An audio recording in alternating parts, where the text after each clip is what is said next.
Sungguh besar oh Tuhan.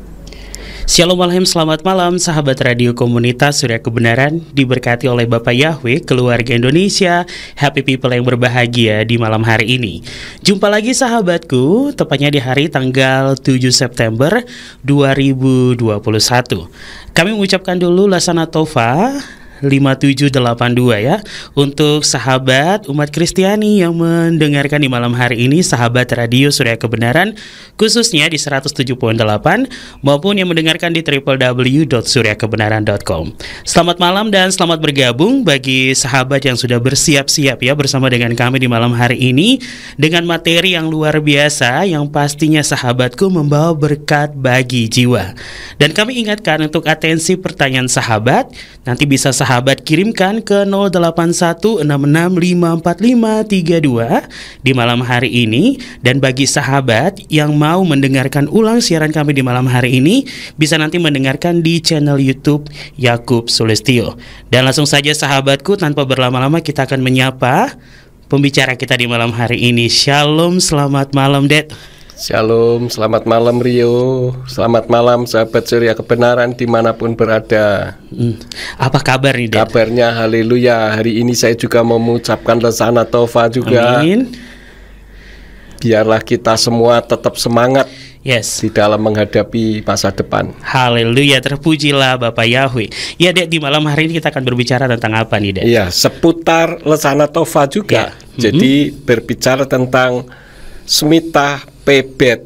Nanti apa itu? Ya memang ini berbau Ibrani ya. Tetapi seperti biasa, saya kalau menyampaikan yang berbau Ibrani selalu saya terjemahkan supaya orang bisa tahu. Begitu Baik. Rio. Ya baik, terima kasih Dedi. Nanti sampai dengan pukul 9 malam kita akan bersama-sama di ruang dengar sahabat. Oleh karena itu sahabatku ya, tanpa berlama-lama ya Ded, dan juga sahabat yang ada di rumah, kita langsung masuk saja untuk pembahasan kita di malam hari ini. Baik, sahabat Surya Kebenaran dimanapun berada, pembahasan yang saya sampaikan pada saat ini saya beri judul Smita Pebet. Apa itu Smita Pebet? Ini adalah tahun yang luar biasa ya, karena pada tepatnya tanggal 6 September tahun 2021 pukul 6 sore itu tanggal 1 Tisri 5782. Nah, 5782 ini adalah tahun Smita. Tahun Smita itu adalah tahun Sabat yang berarti melepaskan atau rilis. Disebut juga sebagai tahun Sabat tanah atau Sabbath of the land, yaitu tahun istirahat. Tidak lain adalah tahun ke-7 dari siklus pertanian 7 tahunan orang-orang Yahudi.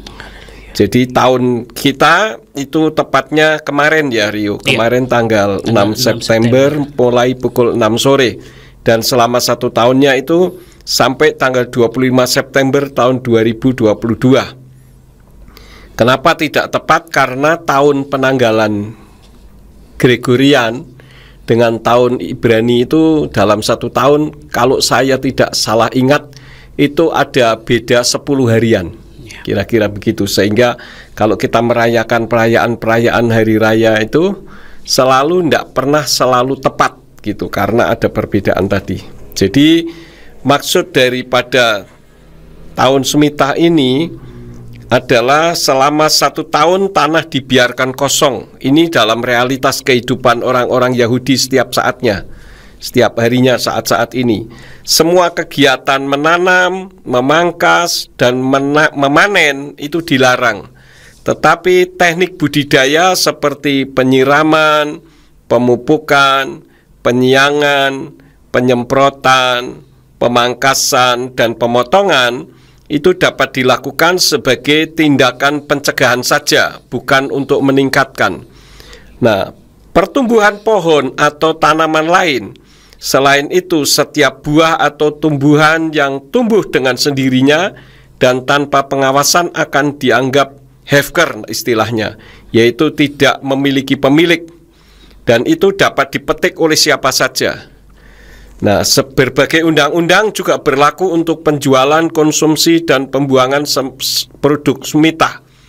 semua hutang kecuali hutang orang asing harus dilunasi. Dan ini semua mengacu kepada kitab Imamat, Rio. Tepatnya kalau kita mau memperhatikan itu ada di dalam kitab Imamat pasal yang ke-25. Saya akan ajak untuk sahabat Surya Kebenaran bisa melihat di dalam Imamat pasal 25 ayat 3 sampai ayat yang keempat. Di sana dikatakan 6 tahun lamanya engkau harus menaburi ladangmu, dan 6 tahun lamanya engkau harus memetik kebun anggurmu dan mengumpulkan hasilnya. Dan pada tahun ke-7 haruslah menjadi suatu sabat perhentian bagi negeri itu, suatu sabat bagi Yahweh. Engkau tidak boleh menabur benih ladangmu, dan engkau tidak boleh menyiangi kebun anggurmu. Jadi yang berbau untuk menumbuhkan sesuatu yang baru itu tidak boleh. Dan hasilnya kita bisa melihat pada ayat yang ke-19. Di sana dikatakan, dan negeri itu akan memberikan buahnya, dan kamu akan makan sampai kenyang, dan kamu akan tinggal dengan aman di situ. Jadi kalau orang-orang ini melakukan seperti apa yang sudah diajarkan oleh Torah, yaitu di dalam Imamat tadi, maka dijanjikan bahwa panennya akan melimpah. Nah, tahun ini 5782 yang sering disebut dengan Tausin Pebet adalah tahun Pebet, karena selalu dilihat bagian belakang saja. Nah, P itu mewakili 80 di dalam gematria, sedangkan Bet itu 2. Sebagaimana kita ketahui bahwa orang Ibrani itu tidak mengenal angka, Rio. Jadi dia pakai huruf itu pun langsung bisa menjadi angka. Ya, jadi kalau misalkan Alep itu 1, Bet 2, Gimel 3 dan selanjutnya. Kemudian di dalam piktograf, P itu berarti mulut. Bisa juga berarti kata-kata, bisa juga berarti profetik atau mendeklarasikan sesuatu. Sedangkan Bet itu rumah. Kita ingat dengan istilah Bait El atau Betel, itu adalah Bait Elohim, rumah Elohim. Nah, rumah yang dimaksud ini apa? Jangan kita berpikir bahwa yang dimaksud rumah itu adalah dalam bentuk fisiknya. Tetapi sebetulnya kalau kita sebagai orang yang mengerti firman, hal itu mengacu kepada salah satu firman yang tertulis di dalam 1 Korintus pasal yang ke-6. Kita akan membuka saja 1 Korintus pasal yang ke-6 ayat yang ke-19. Di sana dikatakan, atau tidak tahukah kamu bahwa tubuhmu itu tempat suci bagi Ruach HaKodes yang ada di dalam kamu, yang kamu peroleh dari Elohim, dan kamu bukanlah milikmu sendiri. Jadi yang dimaksudkan di sini adalah tubuh kita. Artinya tahun Pebet ini berkaitan dengan kehidupan setiap umat manusia. Nah, oleh karena itulah maka makna tahun Pebet itu apa? Ada beberapa hal yang ingin saya sampaikan. Yang pertama, dari tiap kita harus bersuara, karena betnya itu adalah tubuh kita atau kehidupan kita. Sedangkan P itu mulut, artinya setiap kita harus bersuara.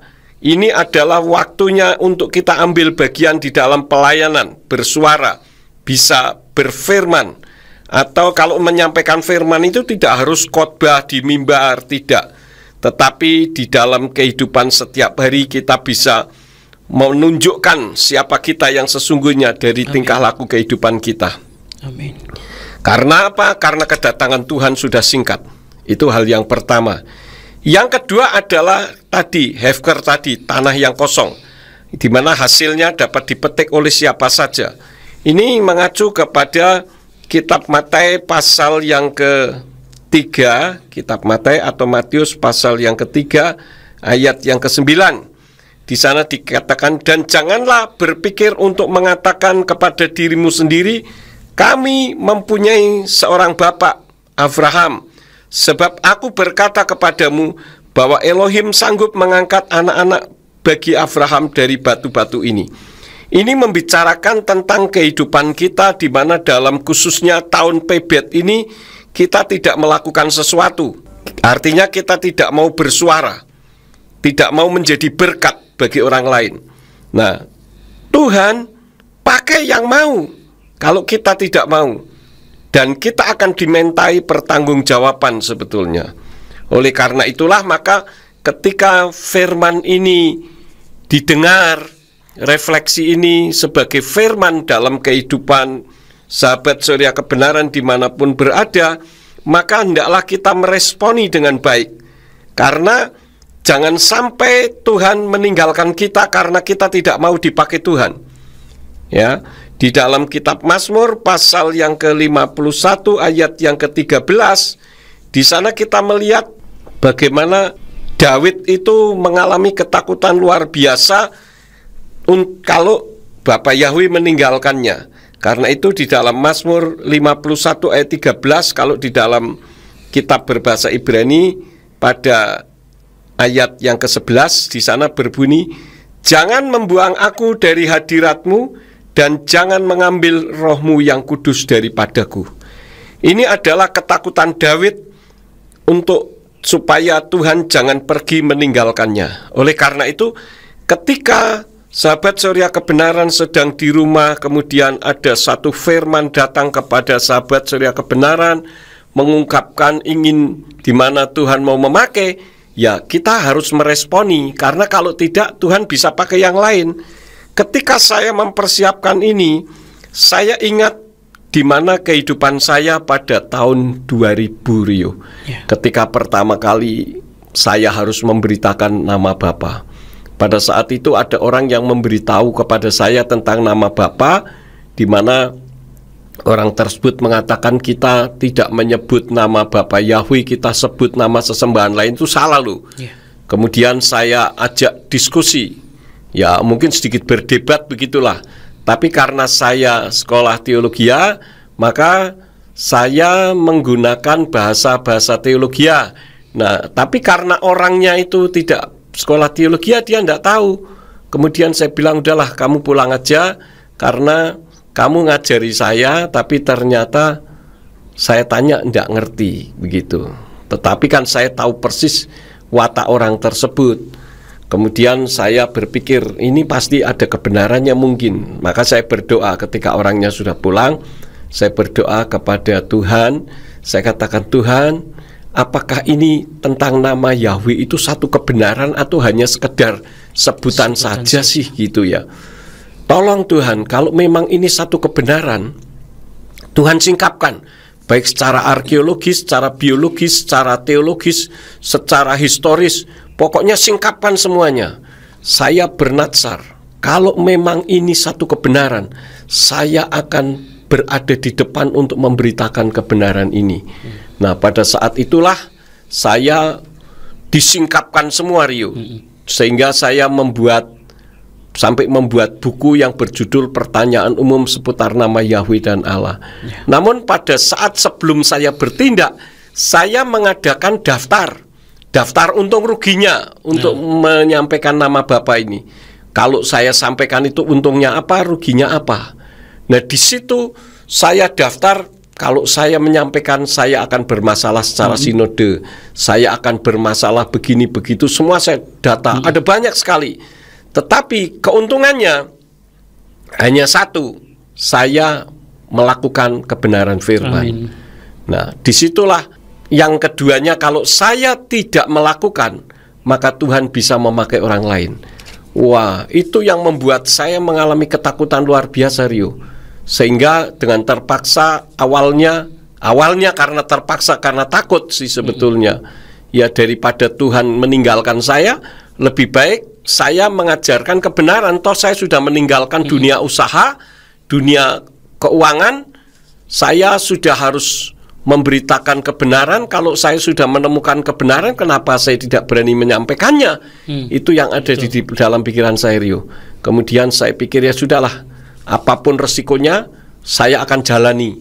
Dan ternyata benar, semua kerugiannya nanti saya akan dipecat, saya akan dibeginikan. Semua itu terdaftarnya, itu semua checklist, semua tercheckpoint. Artinya kejadian semuanya. Tetapi saya bahagia. Kenapa? karena Tuhan berkenan memakai saya. Amin. Nah, yang luar biasanya kan pada saat saya malam-malam itu saya ditelepon sama seseorang. Ya. Orang mengatakan begini, Pak Yakub, tolong gembalakan kami, begitu. Waduh, lah ini ketika saya cek ternyata itu dari luar negeri. Nah, saya tanya, loh kok Bapak bisa tahu tentang kasus saya? Ya saya lihat di internet. Rupanya saya belum main internet tentang kasus saya, tapi sudah nyebar kemana-mana gitu. Nah akhirnya ya sudah, saya bilang kalau memang ini atas izin Tuhan, coba minggu depan Bapak telepon saya lagi, nanti saya kasih jawaban gitu. Ternyata itu datang dari Argentina, Rio. Wow, jauh sekali. Nah pada saat itulah saya berdoa. Nah ketika saya berdoa secara manusiawi, saya berpikir begini, Rio. Oh ini toh cara Tuhan. Jadi saya mau disuruh pelayanan ke Argentina supaya saya tidak gelo, istilah orang Jawa, saya tidak kecewa, maka pelayanan saya diruntuhkan semuanya. Sehingga saya bisa meninggalkan dengan nyaman. Itu wajar lah sebagai pikiran manusia biasa. Nah pada saat itu saya berdoa malam-malam, Bu Yakub sudah tidur, matanya sudah saya lihat sembab begitu. Simeon sudah tidur sekitar jam berapa saya tidak lihat jam, mungkin sekitar jam 1 jam 2. Pada saat itu saya berdoa, Tuhan terima kasih, rupanya Tuhan mau memindah saya ke Argentina sehingga terjadi masalah seperti ini. Kalau memang ini benar dari Tuhan, ya jadilah menurut kehendak Tuhan. Tapi kalau tidak, tolong saya minta tanda satu. Tandanya orang yang kemarin nelpon itu jangan nelpon lagi. Dan ternyata sampai sekarang tidak telepon lagi, Rio. Dan saya juga tidak tahu orang itu siapa, tidak tahu. Nah pada saat itulah saya mendengar suara Tuhan. Suaranya itu audible, Rio. Dan itu tidak akan pernah saya lupakan. Suaranya seperti berat begitu. Dia bilang, hambaku, jangan tinggalkan kota ini, karena aku akan mengubah Indonesia dari kota ini. Kira-kira seperti itu kalau saya tidak salah ingat isinya. Nah pada saat itulah saya langsung berpikir, nanti kalau orangnya itu telepon lagi, saya akan jawab saya tidak berangkat gitu. Dan ternyata sampai sekarang orang itu tidak telepon lagi. Dan ini menunjukkan bahwa Tuhan berkenan memakai saya. Terbukti sampai sekarang nama Bapak Yahweh semakin luar biasa. Dan itu juga datang berasal dari Ambarawa.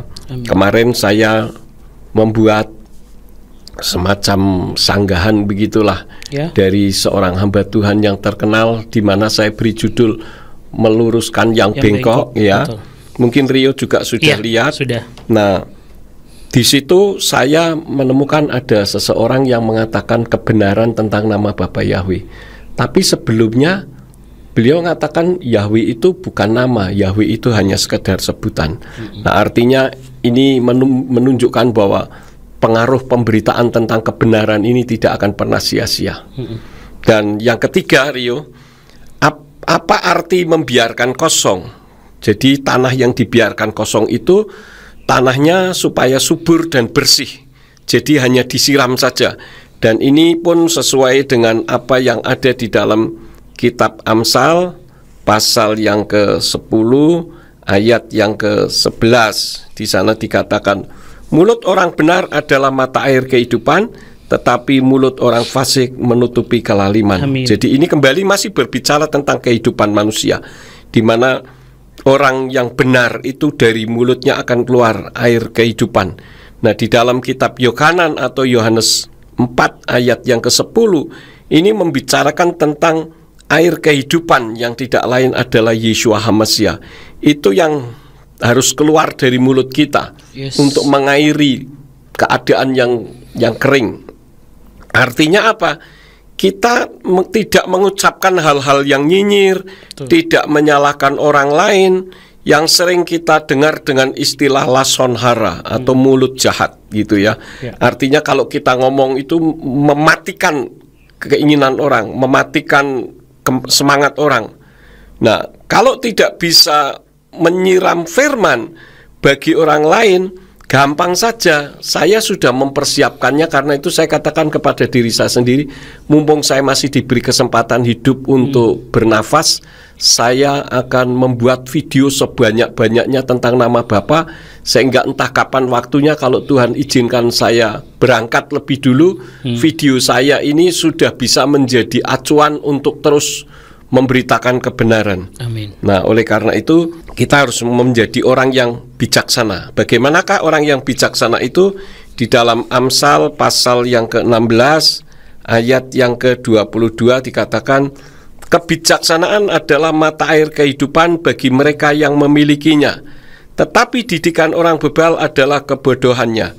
Jadi Tuhan menghendaki supaya dalam situasi seperti ini, istilahnya semita pebet, kita menjadi orang yang bijaksana. Nah, satu ayat lagi di dalam kitab Yohanes pasal yang ke-7 ayat yang ke-38. Di sana dikatakan, siapa yang percaya kepadaku, sebagaimana yang telah kitab suci katakan, dari lubuk hatinya sungai-sungai akan mengalirkan air yang hidup. Amin.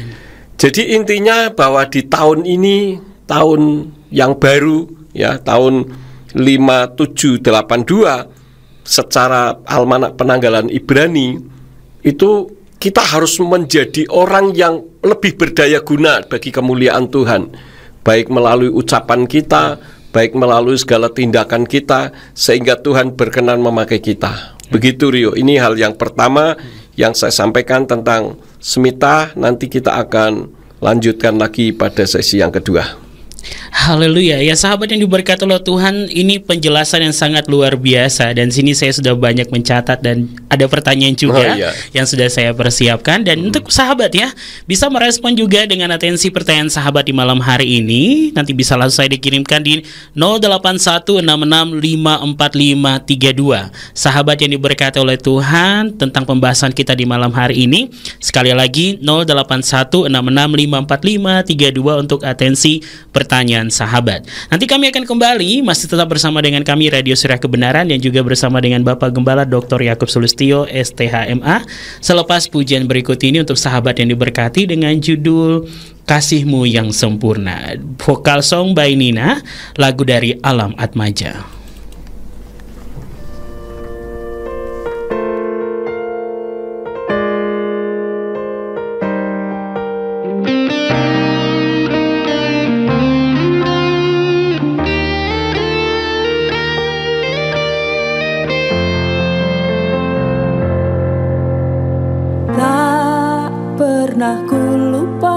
Semua kebaikan-Mu Tuhan, atas penyertaan-Mu di sepanjang hidupku. Meski terkadang berat jalan yang aku lalui, namun Kau selalu ada di setiap langkahku.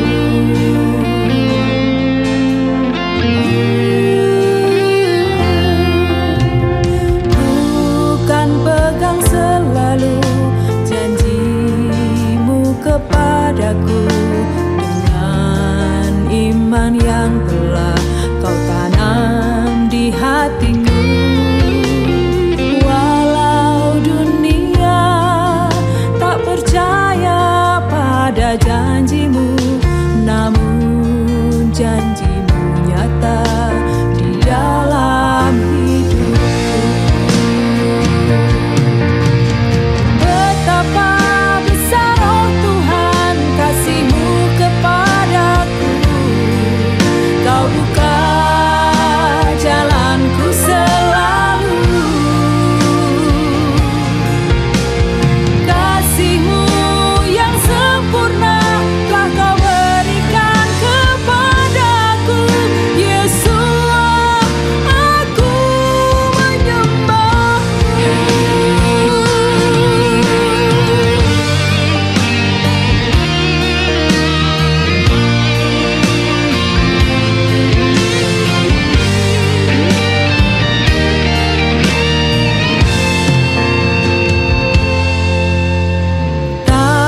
firman-Mu, biar tak terselami oleh pikiranku Tuhan.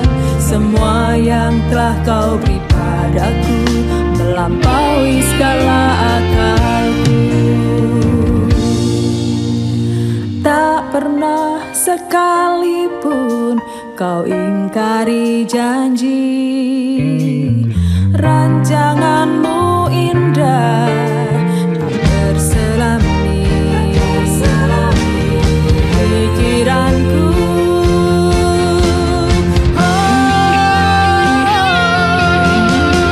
Betapa besar oh Tuhan kasih-Mu kepadaku. Kau buka jalanku selalu. Kasih-Mu yang sempurna telah Kau berikan kepadaku. Yesus, aku menyembah-Mu. Betapa besar oh Tuhan kasih-Mu kepadaku. Kau buka jalanku selalu. Jalanku selalu. Kasih-Mu yang sempurna telah Kau berikan kepadaku. Yesus, aku menyembah-Mu. Kasih-Mu yang sempurna telah Kau berikan kepadaku. Yesus, aku menyembah-Mu. Yesus, aku menyembah-Mu.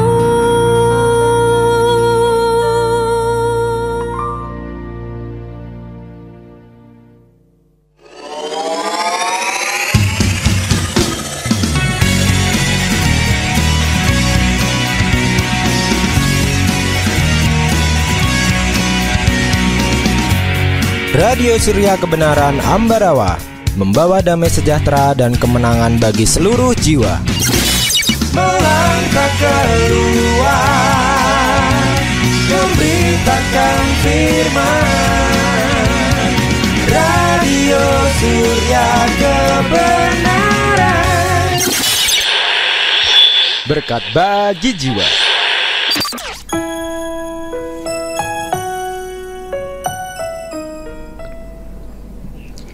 Sahabat yang diberkati oleh Tuhan dimanapun berada, masih bersama dengan kami di malam hari ini, yaitu bersama dengan Rio dan Bapak Gembala Dr. Yakub Sulistyo STH MA. Kami ucapkan selamat malam untuk sahabat yang baru bergabung di 107.8 maupun sahabat yang mendengarkan di www.suryakebenaran.com melalui live streaming dimanapun berada. Iya, Dad, ini tentang pembahasan kita tadi, dan ini saya ada mencatat banyak sekali ya. Tadi kita break sudah saya omongkan dan ini saya mau bertanya. Berarti di tahun ini kita harus kerahkan setiap apa yang sudah kita pupuk dalam roh dan pelayanan kepada Bapak Yahweh. Jadi jangan takut untuk rugi dalam melayani Tuhan. Benar, sangat benar sekali. Karena kalau kita melihat di dalam Matius pasal 24 itu terus digenapi dari hari lepas hari tentang tanda-tanda kedatangan Yeshua Mesias. Jadi sekaranglah waktunya kita istilahnya mulai gaspol begitu, injak gas. Injak gas. Jadi remnya kapan? Remnya nanti sudah Yesua datang kembali baru rem otomatis itu. Ya, dan juga nih sekarang nih bagaimana kita menjaga diri kita sebagai umat Tuhan saat ini. Kalau dikatakan bahwa ini jangan kita sampai berhenti gitu untuk speak up juga, untuk kita berbicara banyak lagi tentang kebenaran itu. Ya, sebetulnya masalah itu kan sudah dari awal. Siapa yang menerima Yeshua HaMasiah sebagai Tuhan dan Juru Selamat itu memiliki satu tugas mulia. Kalau saya boleh katakan the Great Commission, ya, satu perintah yang sangat besar, yaitu untuk memberitakan kebenaran. Cuman yang sampai saat ini kan kebenarannya kebenaran yang semu, karena masih banyak juga umat Nasrani yang menolak Tuhannya sendiri, begitu, Rio. Oke, baik. Terima kasih, Dedi. Ini tadi dari studio ya. Ini kita lihat dulu untuk atensi yang dari sahabat yang ada di rumah. Iya. Baik di malam hari ini yang lagi mendengarkan dari Surabaya, selamat malam buat Mami Aryani.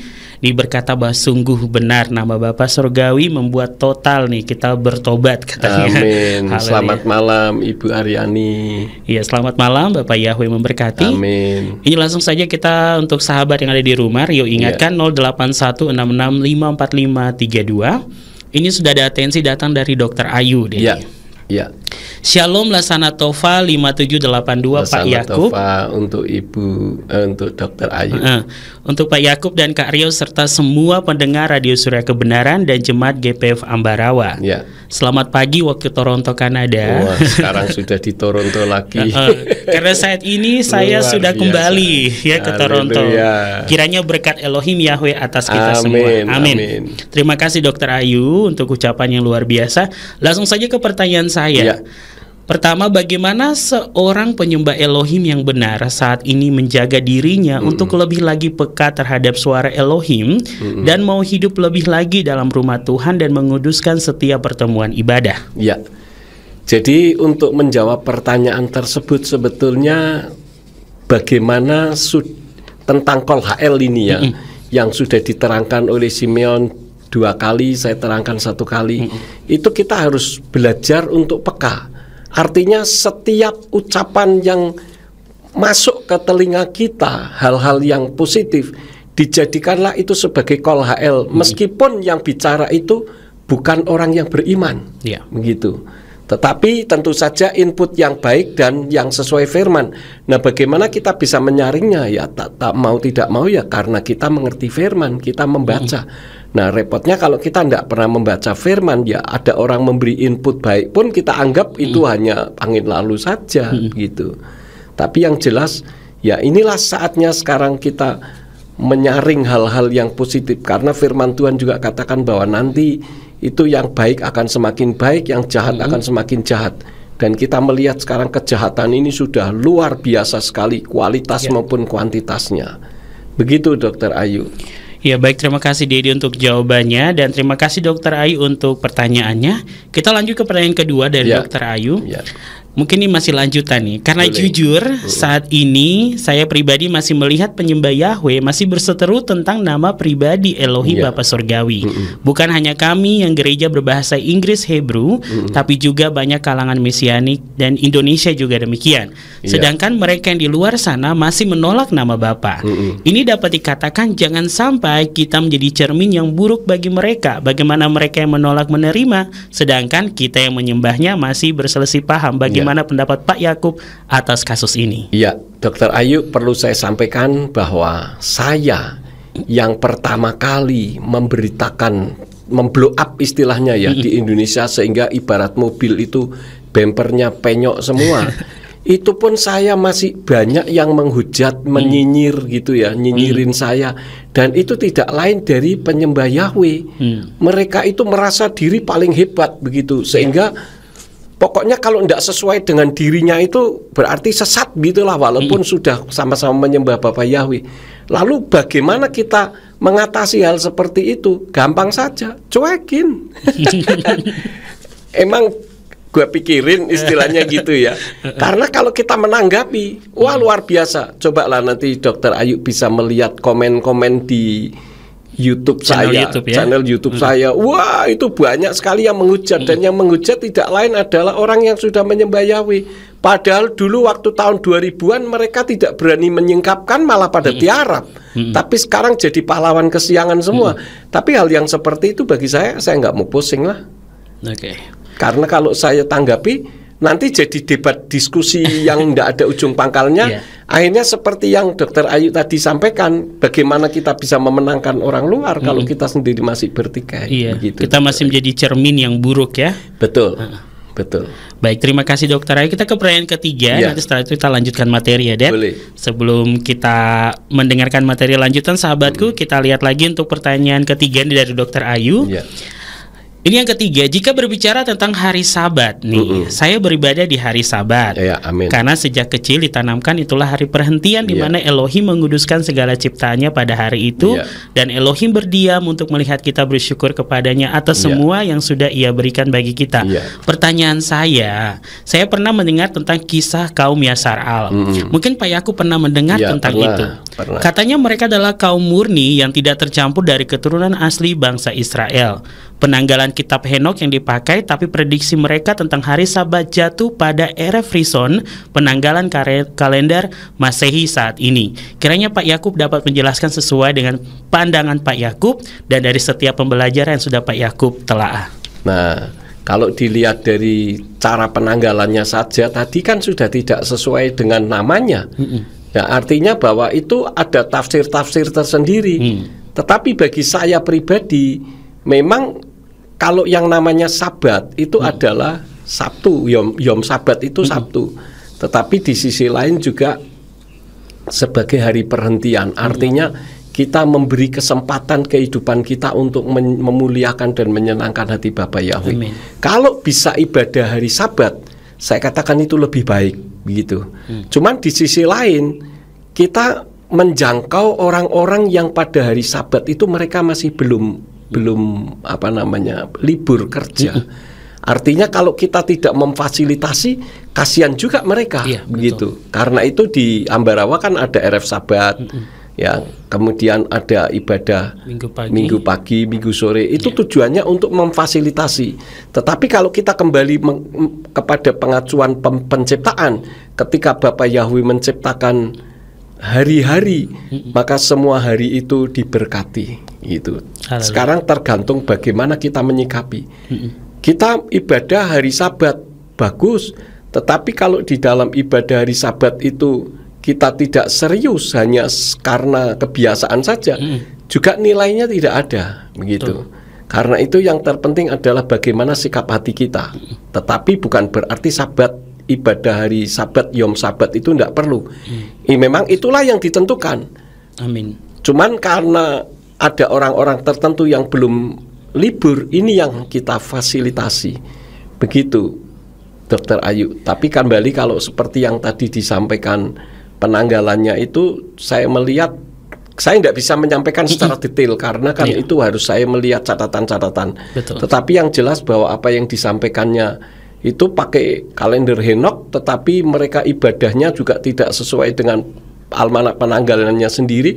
Itu artinya sudah mencampurkan tafsir atau mungkin juga ada unsur-unsur faktor-faktor tertentu yang dimasukkan, begitu.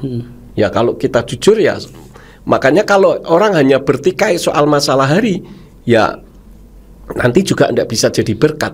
Karena itu yang mau ibadah hari Sabat dan memang bisa hari Sabat karena memang perintahnya hari Sabat, saya katakan itu the best, yang terbaik. Tetapi kalau yang tidak memungkinkan bukan berarti kita tidak memfasilitasi. Iya, begitu Dokter Ayu. Baik, terima kasih Dedi untuk jawabannya, dan Dokter Ayu ya kiranya bisa dicerna ya. Mungkin nanti kalau Dokter Ayu bertanya lagi kami masih menunggu di 0816654532, dan sahabat yang ada di rumah jangan ketinggalan nih. Yang ada di Kota Ambarawa dan juga yang ada di Indonesia ya. Kalau dari luar negeri aja bisa masuk ya, apalagi Indonesia ya. Terima kasih sahabatku, mungkin kita lanjutkan saja dengan materi kita di malam hari ini. Silakan, Dedi Yakub. Saya akan lanjutkan tentang semita. Semita juga bisa berarti menggoncangkan, merontokkan, atau menjatuhkan. Kalau di dalam bahasa Jawa itu kira-kira kalau seperti ada pohon, di mana pohon itu banyak sekali buahnya. Lalu bagaimana cara memetiknya, sedangkan itu adanya di ranting yang kecil-kecil dan tempatnya tinggi lagi. Kan susah, kalaupun misalkan pakai tangga hanya bisa berapa langkah gantian dan orangnya ini. Makanya satu cara-caranya yang terbaik adalah pohon itu digoncangkan sehingga otomatis yang buah yang sudah saatnya bisa dipanen, dipetik, itu otomatis jatuh sendiri. Nah ini yang harus kita lakukan di dalam kehidupan kita. Amin. Ada seorang rabi namanya Jonathan Chen, memperkirakan dari hasil catatannya bahwa di bumi selalu terjadi kegoncangan. diawali di dalam pencatatannya ini tahun 1973, 1980, 1987, dan selalu dihitung 7 tahun begitu. Kemudian sampai tahun 2000, 2007, 2014, sehingga diperkirakan tahun 2021 terjadi kegoncangan. Nah, kalau bicara kegoncangan tersebut bisa saja tidak kita sadari karena kita tidak concern atau tidak memperhatikan akibat kesibukan perjuangan pribadi atau insiden di dalam sebuah negara di mana kita tinggal, sehingga kegoncangan-kegoncangan yang dimaksud oleh Rabbi Jonathan Chan ini kita tidak menyadarinya. Tetapi yang jelas bahwa kegoncangan itu bukan atau tidak selalu bicara hal-hal yang menakutkan, tetapi juga bisa hal yang menggembirakan. Khususnya tahun 2021 ini sedang terjadi kegoncangan iman dengan banyaknya petobat baru dari orang-orang seberang. Maka dalam organisasi gereja saya hanya bisa menyarankan, ayo kita bekerja sama dan bekerja bersama-sama. Jangan ribut urusan intern seperti yang tadi ditanyakan oleh Dr. Ayu. Karena itu akan kita pertanggungjawabkan nanti di hadapan Tuhan. Kalau kita ribut urusan intern, nanti terlambat dan tidak melakukan apapun. Karena itulah maka ketika ada seseorang yang nyinyirin saya tidak mau pusing, biar saja. Istilahnya orang punya mulut ya dia berhak untuk bicara. Dan terserah saja dia mau ngomong apa. Toh tidak semua orang juga seperti itu. Kalau Rio lihat komen-komen di YouTube saya, ya beragam komen gitu.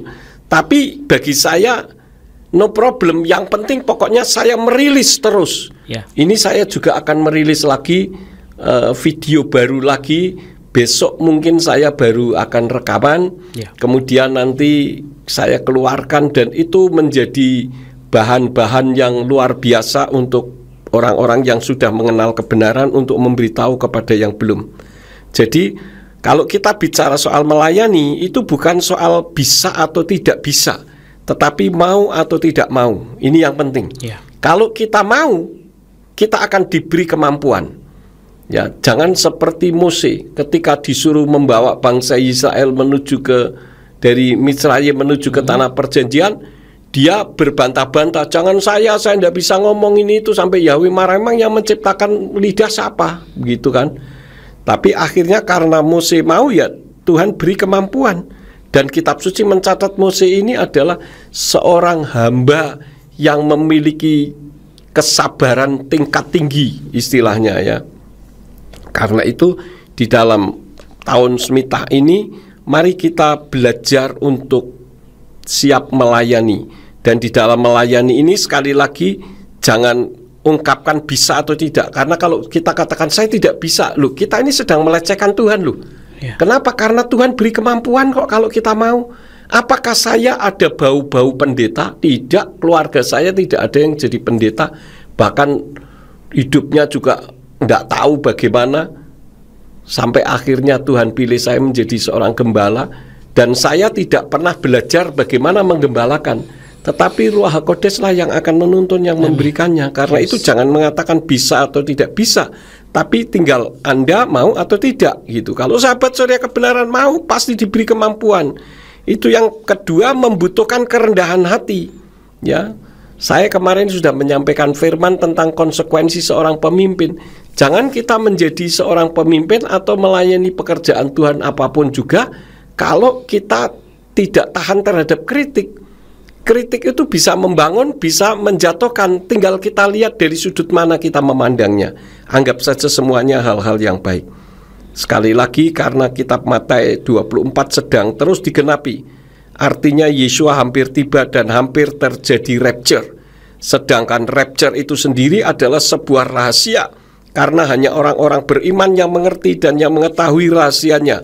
Nah, bagaimana kejadiannya? Kan diawali dari apa yang tertulis di dalam kitab Matius 24 sebagai tanda-tandanya. Nah, orang yang tidak beriman mana mereka tahu? Mereka taunya nanti kalau matahari terbit dari barat, baru itu kiamat. Wah, kita sudah terlambat kalau seperti itu, ya. Atau katanya matahari turun sejengkal di atas kepala. Jangankan sejengkal, turun 1000 kilometer saja orang sudah kebakar semua. Ya, betul sekali. Oleh karena itulah maka kita harus tahu bagaimana kejadiannya ketika rapture itu. Saya sampaikan sedikit, yaitu di dalam 1 Tesalonika pasal 4 ayat 13 sampai 17. Di mana di sana dikatakan, dan saudara-saudara, aku tidak ingin kamu tidak mengetahui mengenai mereka yang telah meninggal, supaya kamu jangan berduka cita sebagaimana orang-orang lain yang tidak mempunyai pengharapan. Sebab jika kita percaya bahwa Yeshua telah mati dan telah bangkit kembali, demikian juga Elohim akan membawa bersamanya mereka yang telah meninggal melalui Yeshua. Sebab kami mengatakan hal ini kepadamu dengan firman Tuhan, bahwa kita yang hidup, yang masih tinggal hingga kedatangan Tuhan, sekali-kali tidak akan mendahului mereka yang telah meninggal. Sebab dengan suatu seruan, dengan suara penghulu malaikat, dan dengan bunyi sangkakala Elohim, Dia akan turun dari sorga, dan orang-orang yang mati di dalam Masiah akan pertama-tama bangkit. Kemudian kita yang masih hidup, yang sedang ditinggalkan, akan diangkat bersama-sama dengan mereka dalam awan-awan ke dalam pertemuan Tuhan di angkasa, dan demikianlah kita akan senantiasa bersama dengan Tuhan. Ini merupakan satu kejadian yang kalau orang yang mengasihi Tuhan itu merupakan kejadian yang dinanti-nantikan, Rio. Tetapi bagi orang yang tidak mengasihi Tuhan, ini merupakan sesuatu yang sangat menakutkan. Betapa tidak kejadian itu nanti akan ada kekacauan besar di muka bumi ini. Misalkan ada orang mengendarai mobil, tiba-tiba sopirnya diangkat Tuhan. Mobilnya masih jalan dengan momentum, pasti nabrak. Kemudian pesawat terbang, pilotnya diangkat Tuhan, terjadi rapture, maka pesawat itu akan jatuh sendiri, sehingga akan terjadi satu kekacauan yang luar biasa. Rumah-rumah tiba-tiba kosong, lalu untuk rebutan orang, ini jadi rumah saya, ini jadi rumah saya. Wah, itu saya tidak bisa membayangkan bagaimana hal itu akan terjadi. Kemudian yang berikut dalam kejadiannya, ini hanya berlaku bagi orang yang lahir baru. Karena itu di dalam tahun Semita ini kan Tuhan menghendaki supaya kita ini melakukan suatu langkah-langkah yang sebelumnya kita tidak pernah melakukannya, yaitu ada hubungan khusus dengan Tuhan. Jadi bukan Kristen karena tradisi yang cuma ikut-ikutan, sehingga ketika muncul nama Yahweh, sementara sebelumnya tidak pernah dengar, langsung dianggap sesat dan langsung mereject atau bahkan menentang besar-besaran. Padahal menolak Yahweh, kita tidak akan bisa masuk surga. Kenapa? Karena surga itu miliknya Yahweh, bukan milik yang lain. Jangan mati-matian mempertahankan nama sesembahan lain. Karena ingat, surga itu miliknya Yahweh. Saya akan tunjukkan ayat-ayatnya sebagai penutup dari sesi yang kedua ini. Di dalam kitab 1 Raja-Raja pasal yang ke-8, ayat yang ke-30. Di sana dikatakan, dan engkau kiranya mendengarkan permohonan hambamu dan umatmu Israel apabila mereka berdoa di tempat ini.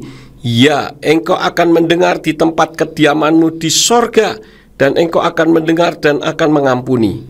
Ini tercatat dalam keadaan tinggalnya di sorga Bapa Yahweh. Ayat 39, dan engkau pun mendengarkannya di sorga tempat kediamanmu dan mengampuni dan bertindak serta membalaskan kepada setiap orang sesuai dengan seluruh jalannya, karena engkau mengenal hatinya, karena engkau saja yang mengenal hati semua keturunan Adam. Jadi ayatnya lah ada banyak lagi yang lain, ayat 43, ayat 49 dan lain-lain. Itu semua mengungkapkan bahwa Yahweh itulah yang tinggal di sorga. Amin. Karena itu jangan sampai menolak Yahweh. Tolonglah, kalau sahabat surya kebenaran ini mau mempelajari, bisa lihat di channel YouTube saya. Ya, jangan seperti kebiasaan orang. Ketika ngomong soal Yahweh, mereka sudah defense gitu ya. Sudah ancang-ancang begitu. Kemudian ketika saya menyampaikan ini loh jawaban saya, mereka tidak mau tahu dan tidak mau membuka. Padahal saya memberikan jawaban kan berarti saya sudah membaca apa yang dia sampaikan, Rio. Nah, Mereka maunya kamu yang dengerin saya tidak mau dengerin kamu. Nah ini tidak mau belajar. Dan itu nanti akan berbahaya di hadapan Tuhan. Nanti di session yang berikut saya akan sampaikan. Baik. Begitu ya. Baik, terima kasih kepada Dedi Yakub dan juga sahabat di rumah yang lagi menyimak dan juga mendengarkan di malam hari ini, baik di 107.8 maupun di www.suryakebenaran.com dari setiap kota, kabupaten, provinsi di setiap kepulauan Indonesia, bahkan yang ada di negara lainnya. Kami akan kembali sahabatku dalam sesi kami selanjutnya, dan jangan kemana-mana. Selepas lagu pujian berikut ini kami akan kembali lagi, dan kami masih menunggu atensi pertanyaan sahabat di 0816654532. Lagu pujian dengan judul Melayanimu Tuhan masih dari Alamat Maja dengan vokal song by Elin.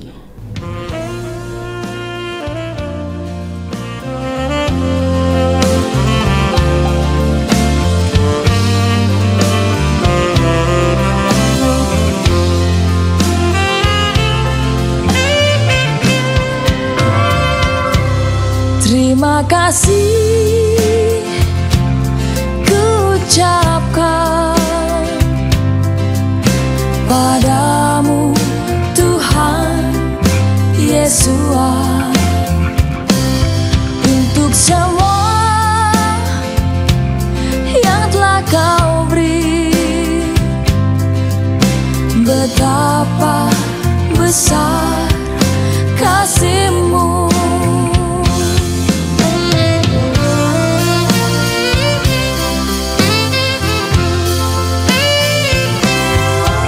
Bersyukur kepadamu, menjadi milik-Mu Yesua, hidup dalam anugerah-Mu, menikmati jamahan kasih-Mu. Tak tahu bagaimana balas kasih-Mu Tuhan, hanya ku mau melayani-Mu Tuhan. Jadikan aku berkat untuk senangkan-Mu Tuhan, hidupku melayani-Mu Tuhan.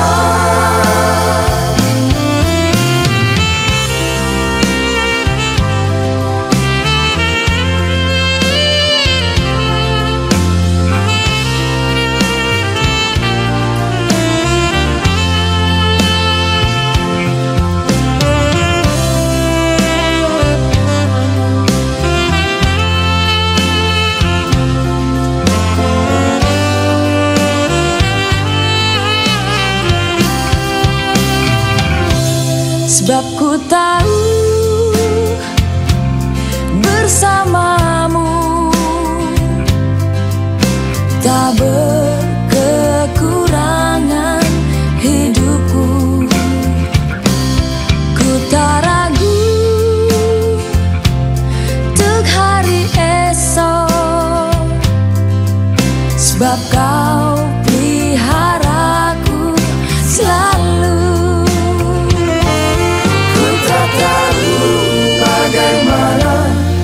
Balas kasih-Mu Tuhan, hanya ku mau melayani-Mu Tuhan.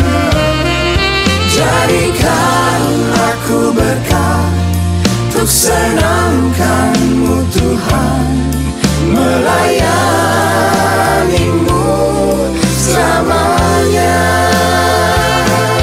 Ku tak tahu bagaimana balas kasih-Mu Tuhan, hanya ku mau melayani-Mu Tuhan. Jadikan aku berkat untuk senangkan-Mu Tuhan, melayani-Mu selamanya. Jadikan aku berkat untuk senangkan-Mu Tuhan,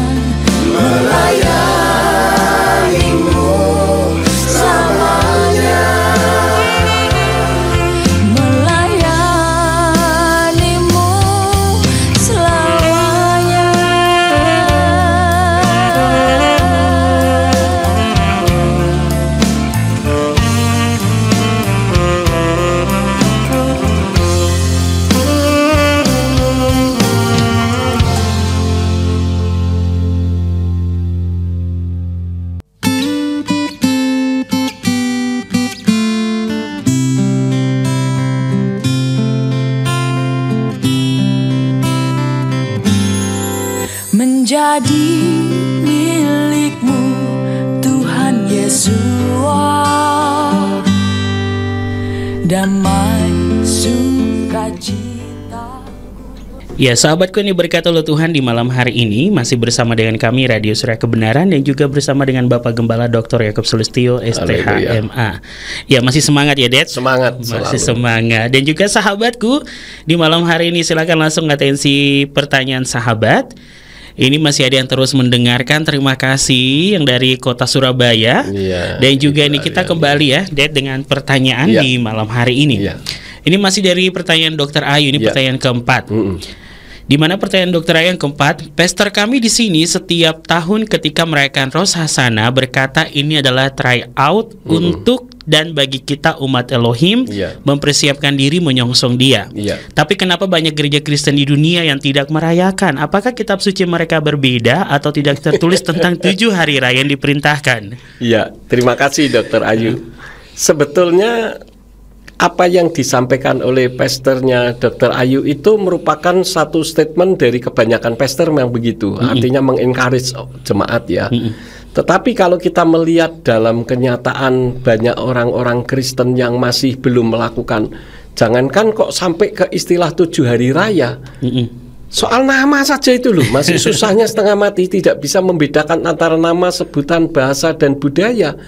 Tetapi sekarang ini waktunya Dr. Ayu, karena belakangan ini saya banyak ditelepon dari, baik di telepon maupun di WA dari agama seberang yang menanyakan tentang kebenaran ini. Kenapa? Karena saya kan selalu by data. Ya. Bapak Abraham, Yitzhak dan Yakub, Mose, Gideon dan sebagainya tidak pernah menyembah kepada Tuhan yang bernama Allah, tidak pernah. Dan saya selalu mengatakan mereka menyembahnya kepada Yahweh. Jadi saya menggunakan pendekatan sejarah. Kalau sejarah ini kan sesuatu yang pernah terjadi dan itu real. Jadi tidak bisa disangkal begitu. Nah, kenapa kok bisa berubah? Nah, ini yang harus kita cari tahu dan saya bisa menerangkannya begitu. Ya, saya sendiri heran ya. Mungkin karena memang Tuhan izinkan saya dipilih untuk mengungkapkan hal-hal masalah nama saja. Sebetulnya simple tetapi jadi ribet karena seperti kemarin itu yang saya sampaikan meluruskan yang bengkok itu, yang mengungkapkan bahwa kalau Tuhan itu beda dengan manusia. Kalau kita bicara soal nama Tuhan itu bukan berarti bicara soal nama. Lah ini kan lucu. Bicara soal nama Tuhan tapi bukan bicara soal nama. Lah bicara soal apa? Begitu Dr. Ayu. Jadi jangan kecil hati, pokoknya terus saja kita beritakan. Yang penting apa yang menjadi bagian kita. Bagian kita adalah memberitakan, masalah orang mau terima apa enggak bukan urusan kita. Gitu. Ya, ini langsung direspon juga. Thanks Pak Yakub. Maaf jika saya banyak bertanya. Oh, dengan senang hati Dr. Ayu. Karena jujur saya rindu teman-teman saya yang umat Kristen di Indonesia mengenal dan tahu siapa Elohim yang benar. Elohim Yevarek Otka. Nanti apa namanya, Dr. Ayu sudah terima yang meluruskan yang bengkok belum nih yang terakhir itu ya? Ya, bisa disaksikan ya Dr. Ayu di channel YouTube-nya Yakub Sulistyo. Nanti kalau Dr. Ayu punya waktu untuk menonton ya, bisa mendengarkan secara langsung. Ya, jadi ini di mana tahun ini ya juga mengajarkan kita untuk jangan berdiam walaupun dalam kelimpahan. Oh iya. Iya, kalau kita berdiam di dalam kelimpahan, wah itu sama saja dengan lost in space. Hati-hati. Betul. Jadi ini saatnya juga berarti bagi saya pribadi ya, dan juga para sahabat yang ada di rumah, pendengar setia Radio Surya Kebenaran ya. Ini dalam kelimpahan seperti apa dulu? Ini dalam kelimpahan iman kita dan juga bagaimana apa yang sudah kita pupuk selama ini dalam roh ketika kita menyembah Bapa Yahweh. Jadi kalau tadi dikaitkan tentang bagaimana kita hanya memupuk saja ya, dia tanpa harus memanen ya di tahun ini. Sudah belum waktunya. Nanti tahun depan. Jadi diistirahatkan dulu supaya subur begitu. Ibaratnya kalau misalkan saya diberi cangkul. Nah, masa cangkul itu hanya dibiarkan saja? Sekarang lah waktunya cangkul itu digunakan. Kalau saya diberi cangkul kemudian cangkul tidak digunakan, ya nanti bisa diambil sama yang punya lagi. Ngapain juga saya pegang-pegang cangkul kalau nggak dipakai, kan begitu. Baik, siap. Iya, oke, terima kasih Dedi ya untuk saat tanggapannya di malam hari ini. Mungkin kita kembali dulu ke materi. Sebelum itu sahabatku, Rio ingatkan kembali lagi di 081-6654532 untuk sahabat yang mau beratensi di malam hari ini. Langsung saya kembali lagi sahabatku, 081-6654532 untuk sahabatku di 107.8 maupun di www.suryakebenaran.com. Oke, ini ada kembali lagi nih, atensi Ded. Ya. Oke, kembali dari Dokter Ayu nih. Kita mau ke materi dulu atau kita sanggah dulu nih, Ded? Boleh, sampaikan dulu. Nggak apa-apa. Baik, terima kasih. Ini nomor 5 nih. Terima kasih Pak Yakub atas jawabannya. Nah, goncangan iman saya sangat setuju. Tapi iman seperti apa ya? Saya setuju dengan bagaimana banyak pertobatan jiwa. Dan ada juga yang mengaitkan kasus COVID saat ini dengan kedatangan Yesua. Ini menurut saya salah dan merupakan satu pemicu goncangan iman juga. Benar. Apa yang Dokter Ayu sampaikan benar. Ini merupakan goncangan saja, tetapi bukan sebagai tanda, artinya bahwa Yesua segera datang dalam waktu-waktu dekat ini. Memang sih bisa saja nanti malam datang juga bisa. Kan kitab suci katakan tidak ada yang tahu selain dari Bapa dan Yesua juga yang tahu gitu. Cuman memang kalau masalah COVID ini berbicara tentang satu legalitas kejahatan kemanusiaan lah, kalau saya boleh katakan demikian ya. Ini persekongkolan kejahatan kemanusiaan yang terorganisir dalam organisasi dunia. Mengarahnya memang ke New World Order itu benar, tetapi saya katakan ini adalah usaha yang gagal.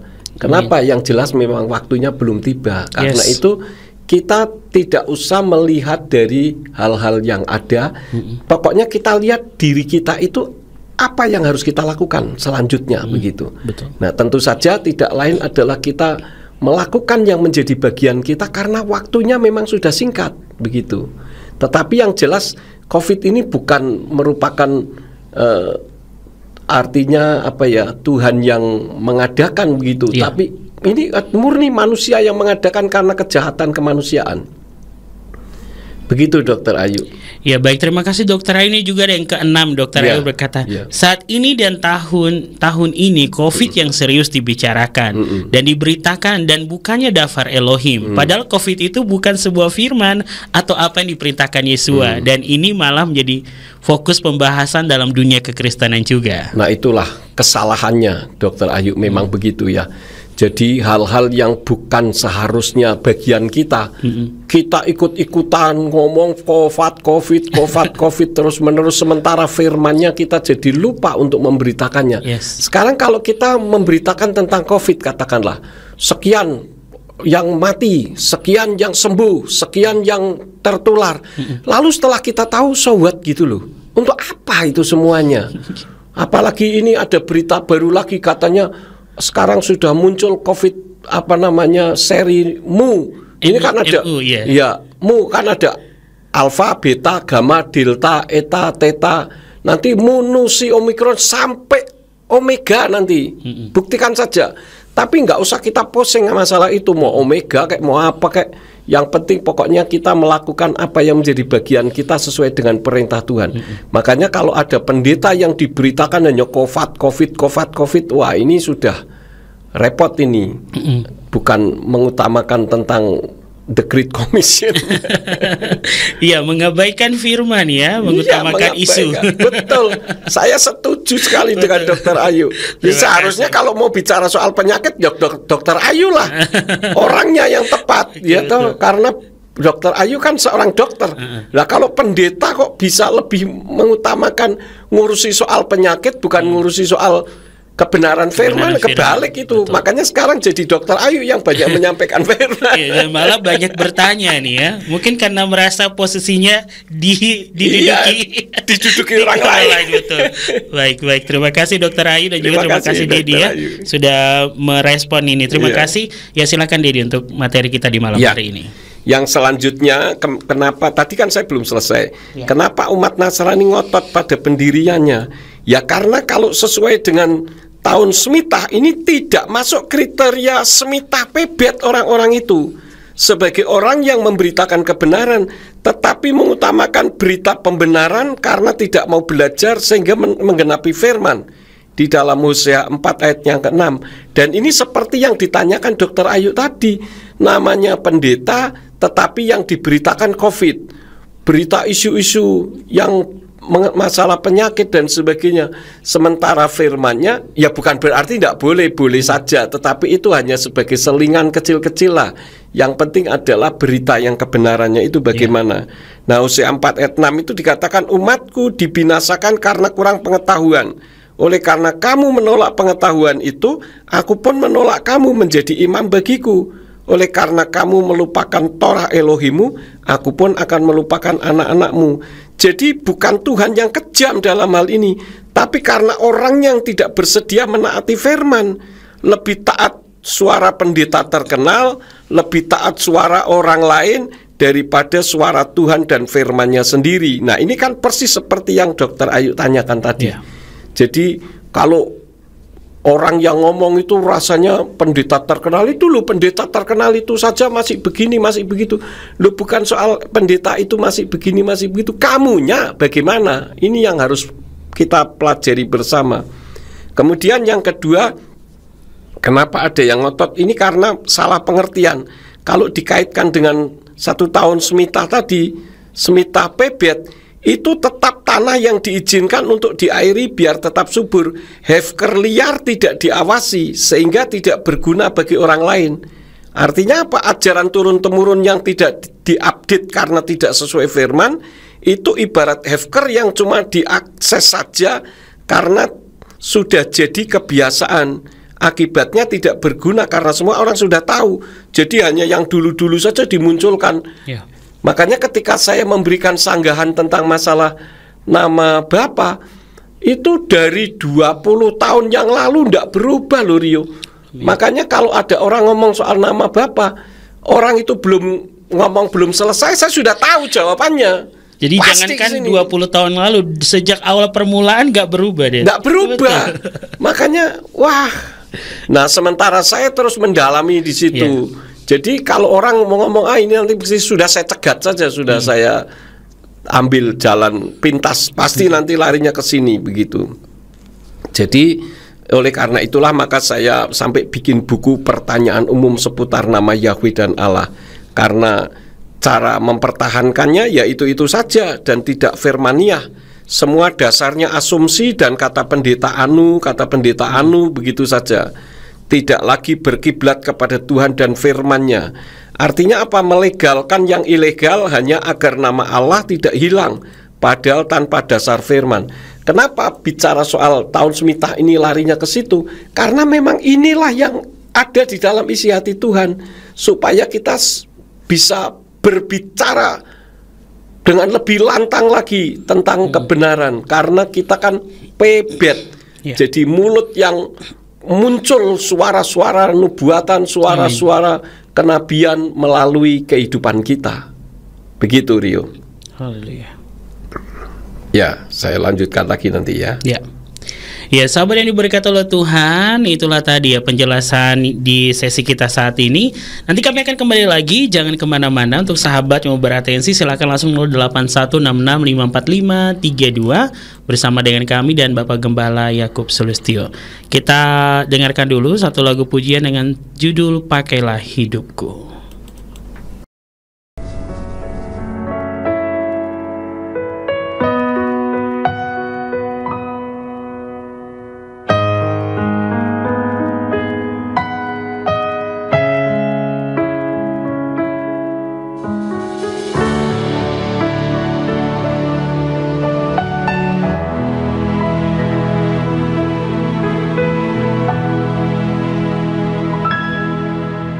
Bapa, inilah aku, lihatlah kerinduan hatiku.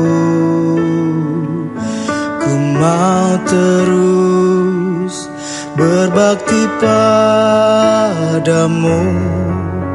berguna bagimu Tuhan. persembahkan seluruh hidupku hanya padamu, ya Bapa Yahweh. Jadikan aku sebagai alatmu, melayanimu selamanya. Bapa, pakailah hidupku untuk melakukan kehendak-Mu. Hidup benar di hadapan-Mu, menjadi pelaku firman-Mu.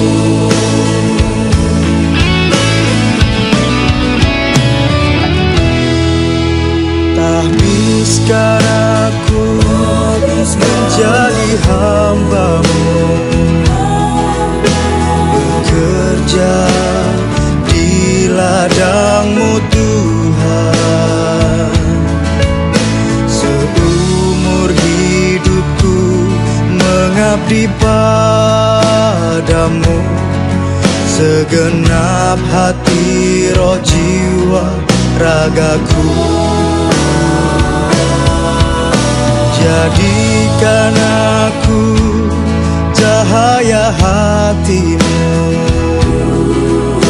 yang menerangi gelapnya dunia. Ku bawa terang-Mu di dalam hidupku, kemuliaan-Mu Tuhan selamanya.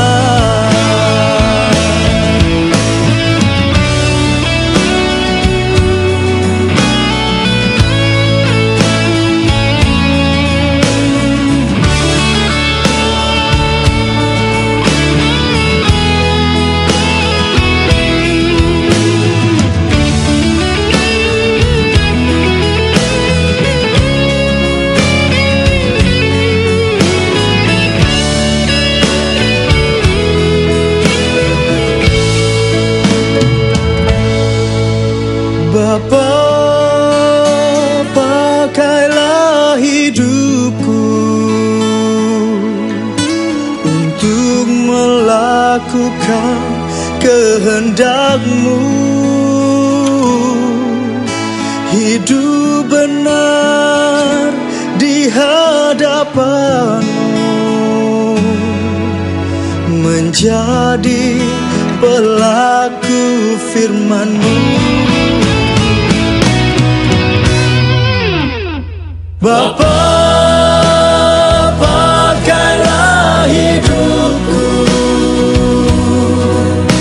untuk melakukan kehendak-Mu. Hidup benar di hadapan-Mu, menjadi pelaku firman-Mu.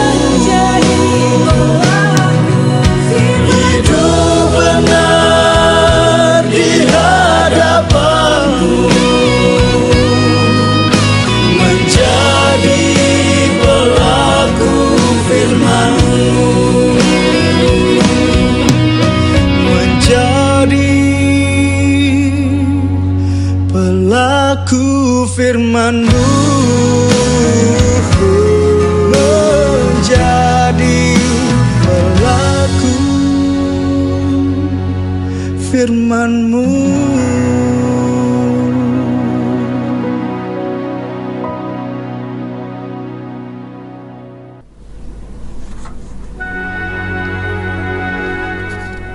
Sahabat yang diberkati oleh Tuhan, masih dalam suasana di malam ya, di hari yang luar biasa ini bersama dengan Bapak Gembala Dr. Yakub Sulistyo STHMA.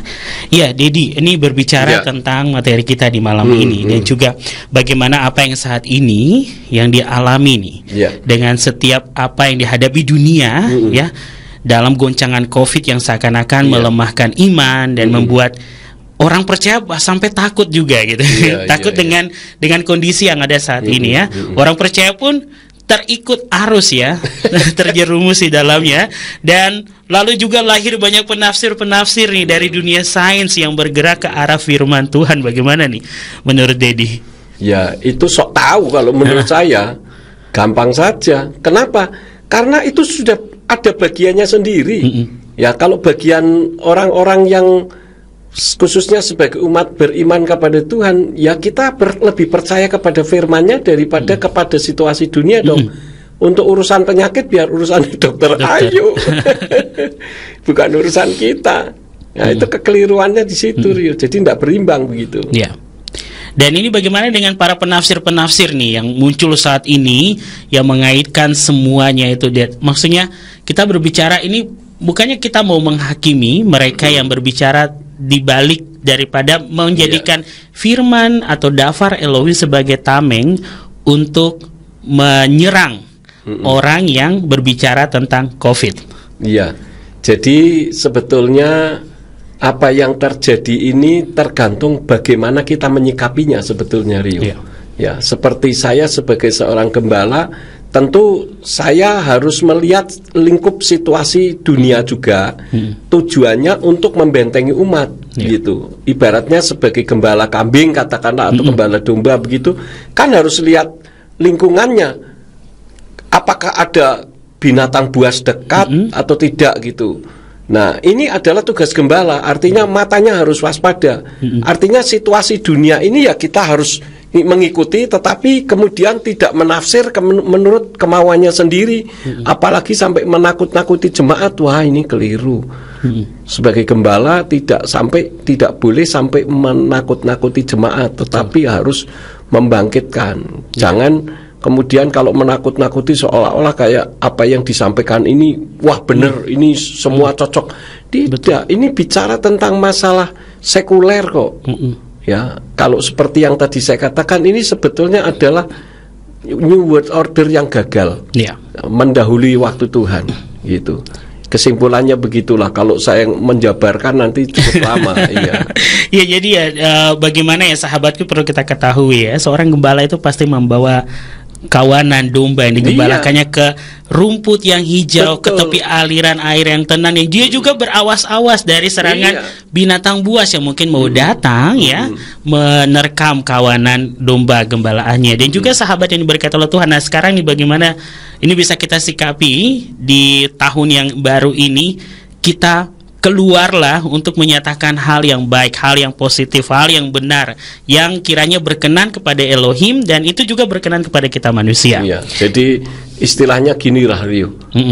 Anjing boleh menggonggong, kafilah tetap berlalu. Begitu. Betul. Jadi apapun yang terjadi, sahabatku, kebenaran firman itu yang harus kita pegang. Silakan Dedi, kita lanjutkan. Iya, closing statement ya. Baik. Closing statement saya dua saja. Yang pertama tentu saya sampaikan Chag Sameach Yom Teruah Le'Shana Tova 5782 untuk semua yang biasa mendengarkan Radio Surya Kebenaran. Lakukan saja bagian kita tanpa pusing orang lain mau ikut atau tidak. Pokoknya tujuan kita itu apa? Kita speak up, kita ngomong yang kenceng-kenceng lah gitu ya, untuk kebenaran firman. Makanya coba dimonitor channel-channel YouTube saya, hampir setiap saat keluar yang berbicara tentang masalah nama Tuhan. Itu tujuannya adalah semakin memperluas kerajaan Elohim. Karena cita-cita yang Tuhan taruh di dalam hati saya adalah orang Indonesia tidak lagi menyebut nama sesembahan lain. Kira-kira begitu. Amin. Itu yang pertama. Yang kedua, tetap semangat dan layani Elohim yang benar dengan kebenaran dari Elohim itu sendiri. Mumpung masih ada umur, karena kita tidak ada yang tahu kapan umur kita berakhir dan kapan Yeshua datang untuk mengangkat kita semua. Karena itu ketika saya membuat semacam pelurusan atau sanggahan begitu, saya tidak kenal waktu, Rio. Seperti yang kemarin itu, meluruskan yang bengkok itu saya bikin 2 hari itu.